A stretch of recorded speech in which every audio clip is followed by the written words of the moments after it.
Hello everyone, मैं हूं अनवार अहमद और आपका स्वागत करता हूं अहमद एकेडमी में। आज के इस वीडियो में हम लोग पढ़ने वाले हैं टर्म्स ऑफ पॉलिनोमियल के बारे में कि पॉलिनोमियल्स के टर्म्स क्या होते हैं। और ये जो टॉपिक है हमारे क्लास 10th मैथमेटिक्स के चैप्टर 2 का एक टॉपिक है। अब इस टॉपिक को समझने के लिए हमें कुछ एग्जाम्पल्स की हेल्प लेनी होगी। अब एग्जाम्पल्स में हमारे पास जो सबसे पहला एग्जाम्पल है वो है 45। अब ये जो 45 है ये एक पॉलिनोमियल है। अगर आपने पॉलिनोमियल्स के बारे में पढ़ा हुआ है तो आपको मालूम होना चाहिए कि जो पॉलिनोमियल होता है वो नंबर्स और वेरिएबल से मिलकर के बनता है। मतलब अगर जैसे यहाँ पे अगर हम बोलें कि 7x + 4, ये जो 7x + 4 है ये हमारा एक पॉलिनोमियल है और इसके अंदर हमने x यानी एक वेरिएबल का यूज़ किया है और 7 और 4 का यूज़ किया है जो कि नंबर्स हैं या कांस्टेंट हम लोग बोल सकते हैं। अब यहाँ पर देखिए हमारे पास जो नंबर है वो है 45। अब ये जो 45 है ये सिर्फ एक नंबर है, इसमें कोई वेरिएबल नहीं है। तो जब इसमें कोई वेरिएबल नहीं है तो फिर ये पॉलिनोमियल कैसे हुआ? पॉलिनोमियल्स के लिए वेरिएबल्स होना ज़रूरी है? नहीं, ऐसा कुछ भी नहीं है। पॉलिनोमियल्स होने के लिए वेरिएबल्स का होना बहुत ज़रूरी या ज़रूरी नहीं है। हाँ, ये हम लोग बोल सकते हैं कि हम लोग इसमें वेरिएबल एज्यूम कर सकते हैं कि यहाँ पर कोई वेरिएबल है x जिसकी पावर 0 है। तो 45 में वेरिएबल हमें दिख नहीं रही है बट यहाँ पर वेरिएबल है।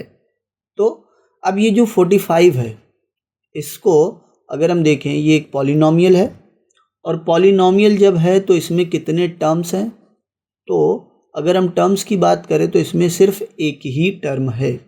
अब हमें टर्म्स को समझना होगा और अगर हम एक और एग्जांपल लें तो हमें टर्म समझ में आएगा। अब जो हमारे टर्म्स होते हैं या हम बोले कि टर्म होता है, ये जो हमारा टर्म होता है ये प्लस और माइनस के साइन से अलग होता है। मतलब कि अगर कोई पॉलिनोमियल है उसमें प्लस या माइनस का साइन कई बार यूज़ हुआ है तो हर एक प्लस और माइनस का साइन डिफरेंट टर्म्स को बनाता है। जैसे कि अगर हम यहाँ पर देखें तो x + 2 एक हमारा पॉलिनोमियल है और यहाँ पर x और ये 2 के बीच में प्लस का साइन है। तो ये प्लस का साइन क्या कर रहा है?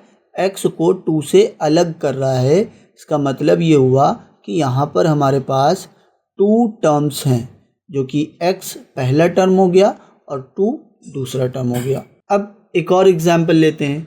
इस एग्जाम्पल में अगर आप देखें तो यहाँ पर प्लस भी है और माइनस भी है और ये प्लस माइनस क्या करते हैं?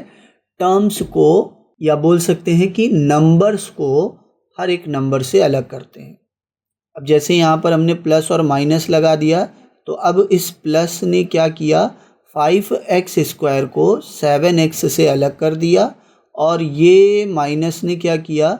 7x को 6 से अलग कर दिया। तो यहाँ पर हमारे पास 3 टर्म्स हैं। तो इस पॉलिनोमियल में हमारे पास 3 टर्म्स हैं। अब यहाँ पर एक क्वेश्चन आता है कि ये जो 5x² है या ये जो 7x² है ये तो 2 नंबर से मिल करके बना हुआ है। तो क्या यहाँ पर 2 टर्म्स हैं? तो आपका अब यहाँ पर जवाब क्या होगा? नहीं, यहाँ पर ये एक सिंगल टर्म है।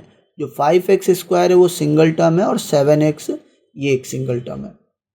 क्योंकि अभी हम लोगों ने पढ़ा कि जो टर्म्स होते हैं उनको अलग करता है प्लस और माइनस का साइन।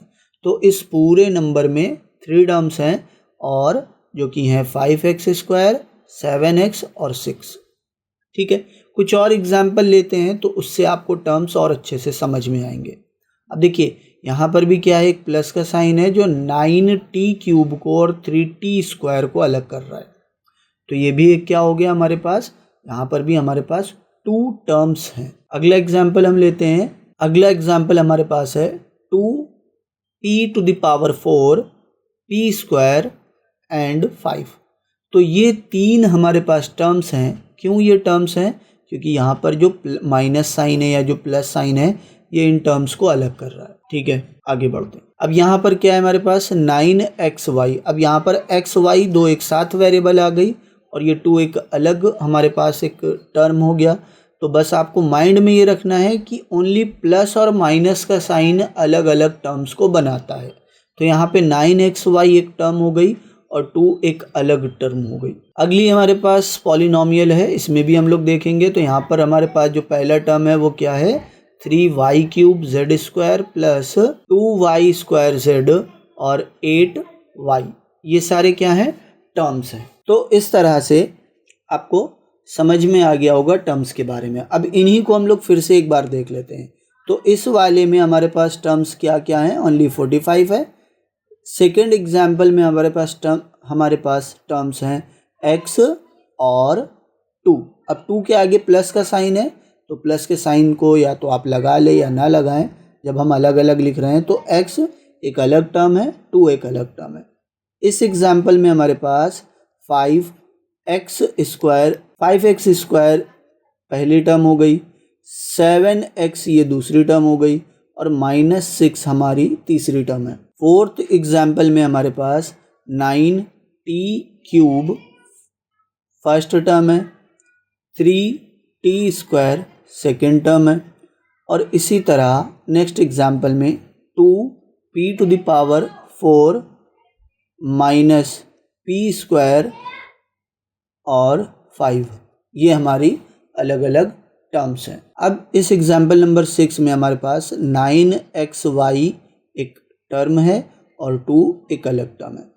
ठीक है, तो टर्म्स को आपको अच्छे से पहचानना है। इसी तरह यहाँ पर 3y³ z², इसी तरह 2y² z और -8y, ये अलग अलग टर्म्स हैं।